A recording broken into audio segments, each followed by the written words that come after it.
Arr. This is Calicat, the Calicat's turn. This is a quick review of the Book of Boba Fett, Episode 3, The Streets of Maz Espa. So, basic story premise is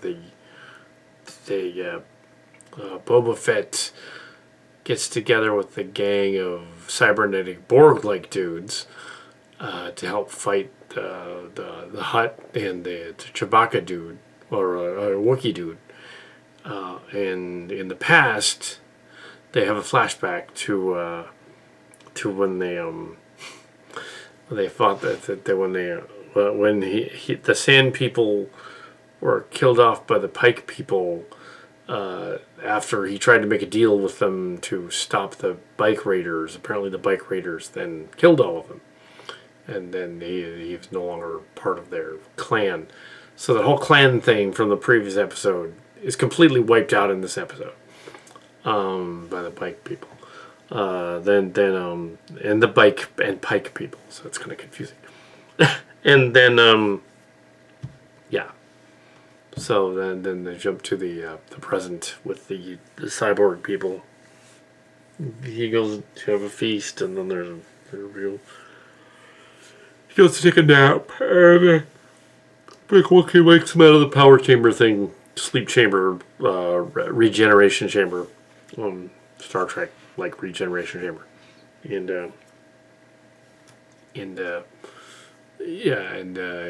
from the novels, the Star Trek books, actually, not Star Wars books, but Star Trek books. So they have a regen chamber, which is mentioned in some of the Star Trek books.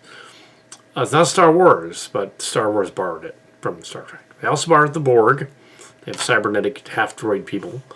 They borrowed the Borg. The Borg in this one are more similar to the Borg, the Cillian version from the Silly Trek, Cillian Realms. Also we have the Ronto, the trainer, that's going to train the creatures is Danny Trejo from, of course, Robert Rodriguez directed it, so Danny Trejo's got to show up. Spy Kids and the Mariachi and Desperado, and several other movies that he did. Well, he did Mariachi and Desperado, and then he did the kid movies when he had children. He did kid movies. Then went back and did Machete, so he kind of like did other stuff, but with Tarantino. So he did other stuff with Tarantino as well. Death Proof and the other one. So we have Machete was a joke, and then they expanded it into two movies. Different history there. So here we have the Wookiee guy did. The Wookiee was sent to kill him, but they stopped the Wookiee and throw him in the dungeon. He's got to get a new beast to replace him in the dungeon. Then the twins show up, and they want to leave the planet. And they tell him that they don't want to have anything to do with the Pike War. And these alien things that look like the Darkrai from Distant Destinies, from Canary Space. They look like that. They don't look like Star Wars. They look like Canary Space guys. Some of the costumes are better on the later ones. And the faces kind of match better. The early ones were a little off. So we have they offer them a young it's giant creature to replace the other one down in the pit, and that's where Danny Trejo shows up. He's going to replace him down in the pit. Also, they free the Wookiee, and the Wookiee has no boss now, so he goes off to do his own thing. He lets him go. The twins leave, but they're probably going to return. So they go to find the Pike, the aliens. They're landing, and they release the mothership comes down, and they come off the ship. They plan to go to war. There's an extensive chase scene when they go to look for the mayor, the slug guy with a long neck, and possibly long junk. And then they can't find him. Apparently he's escaped to the Pike ship. They have this long speeder chase with the guy with the ear thing, alien, seen in the first Star Wars, and one of the aliens, an alien like what was seen in the first Star Wars. And so we have there were also different colored ones in the previous one. So yeah, it's Oh, and probably didn't notice the Easter egg from the last episode, where they have a flashback where they go to the Tarsal for the power converters. That's actually the town that he went to with looking for the supplies to get on the train and do the train heist. Some people on Trek Horror started commenting on this. And they commented it's like The Godfather, less than it's like a Western. I would say, no, that it still is a Western. It's similar to... There have been at least one or two old Westerns where there was a crooked marshal in a town that took over stuff, like a mob boss. They had to go in and stop the crooked marshal guy. And he was like morally ambiguous crooked marshal guy. I think one of them had John Wayne in it, and another one had Clint Eastwood in it. I think so. So it is still a Western. It's not. The only sense that it's The Godfather is that he's sort of running a cartel, and there's a scene where he eats some food and doesn't really want it. He's actually waiting to be attacked. So yeah, it's only in the sense that he's a mob boss, but he's more of a cartel leader than a mob boss. He's more of a desperado type of character. That's actually more similar to those Robert Rodriguez movies that I mentioned than it is to The Godfather, which was Italian and different. If the movie starts to like quote Don Corleone, then I doubt it's going to do that. That's the other Western. Maverick comes in, but Maverick was more of a fun thing. It was more of a early James Garner was more of a morally ambiguous hero, anti-hero. That too, the TV show Maverick. So it's more like Maverick than the other, than say Bonanza. Yeah. So yeah, if you want to compare them to westerns,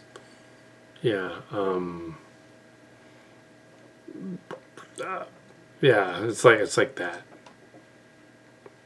It's more like you have The Mandalorian. That was more like sort of a cross between Bonanza and the Waltons, and then you have this one that's more Maverick crossed with the Pieces of Eight, Angry Men, a number of other things.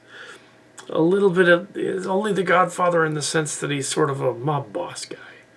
I don't really think it is. I think it's more of a Western. He's not.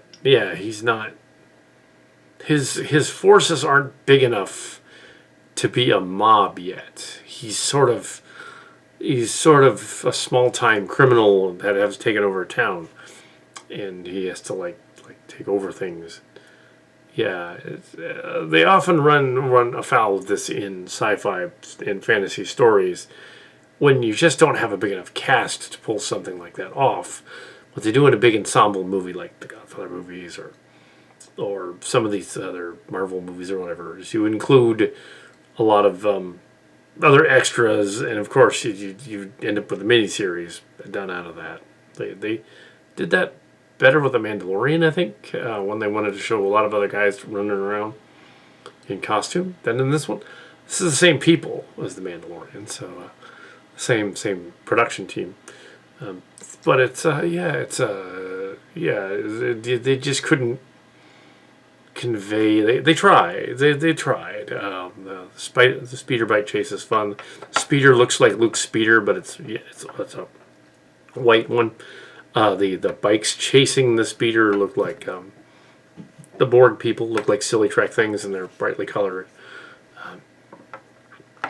So there's the Borg guy with the eye comes out, and so basically we have like a cameo by Rutherford from the. Well, we don't really, but from Lower Decks, but that's not. But I know it's not. It's not him. Anyway, so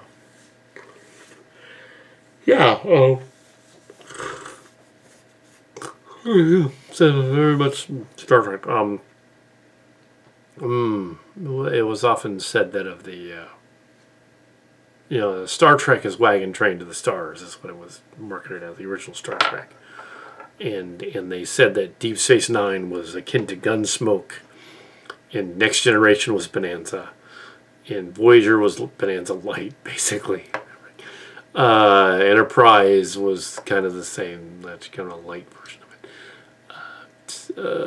Voyager was the only one that was a little. Yeah, it was still Wagon Train though, technically. Yeah. Discovery. I don't know what Discovery is. It's trying to be a lot of things. Star Wars is also Bonanza, so you have sort of this younger sibling on the street, I guess. Lucas's Star Wars is 10 years younger than. The original Star Trek was 1964 or 5 when they did the pilot to 1969, and then they did a movie in 1979, but by then Star Wars came out. Star Wars started in 1977, or the production of the movie in 75. 77, and then 80, 81, and then 83, the original trilogy. The prequels were 1999, 2003, 2005. The new ones were 2015, 2017, and 2019, roughly.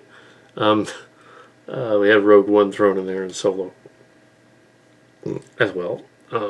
Solo could have been better. Rogue One had moments that it was good. Yeah, I think the Disney people do better with Star Wars TV show miniseries than they do there. I think if they've done them, if they thought about it a little more and rewritten the third one, it would have been a better sequel movie than that. Really thought about it, and not done the Palpatine thing. Would have been better. We couldn't stop them from doing it. They weren't going to do it. Have no say in that.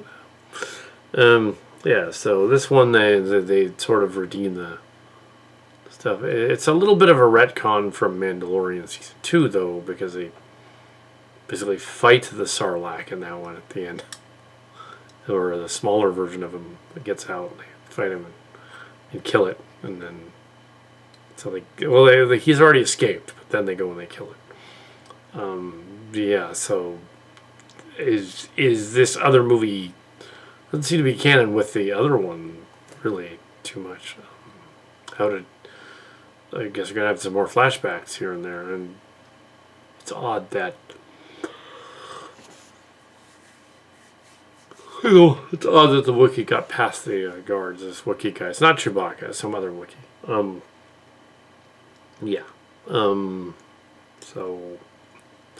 Anyway, so yeah, it says he's a former bounty hunter. So, and actually, in terms of the original series, as they pointed out, Trek Yards as well, Boba Fett wasn't really in it that much. He did part 2, The Empire Strikes Back, and then part 3. He's in it for about 5 minutes and gets sucked into a sand vagina in the middle of the Sarlacc pit. And as I said in episode 1, well, if it digests him for 1,000 years, as I mentioned to Scott Boyd as well, just for 1,000 years, his digestive fluid is not that strong. So could he just climb out? That's kind of what it does. Anyway, so yeah.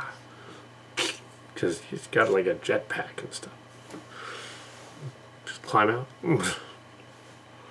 Oh, yeah.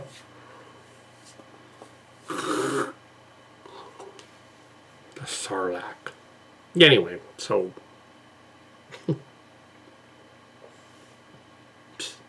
yeah, they came up with names that often sounded like medications. Drugs and things. Anakin, of course. Anakin Skywalker. Ooh, and originally it's called Luke Starkiller. They changed it to Skywalker. It's referenced in the Alan Dean Foster book Splinter of the Mind's Eye. I have that somewhere. It's a strange book because they hadn't established that Luke was even Leia's sibling at that point. So yeah. So, yeah, so they were thinking it up on the fly. So, you know, the other testament to how the Star Wars movies were done was like a lot of it was made up on the fly. A lot of it was taken from many other sources. Yeah. There have been many other better videos on what the sources were, Hidden Fortress and a number of other things. Old serials and things. This is very much like those old serials. The only thing that would change it, make it more like the old 30s and 40s serials, 50s too, is if they ended with cliffhangers and had them like each one ends with a cliffhanger with them about the hero's about to be killed. And then he gets out. They didn't quite do that. They made them standalone episodes. This one was a little shorter than the other ones. It's only 39 minutes as opposed to the usual 40 something. Yeah, so. Currently on the set of Starship Chimera, the fallen ones. We are just finished one act of 3 acts of the pilot for the season. Yeah, so. And it should, well, it's already 12th. So, no reason it couldn't have that first episode of season 2 out by the end of January easily. Maybe not 2 of them, but maybe 1 of them. Yeah, so,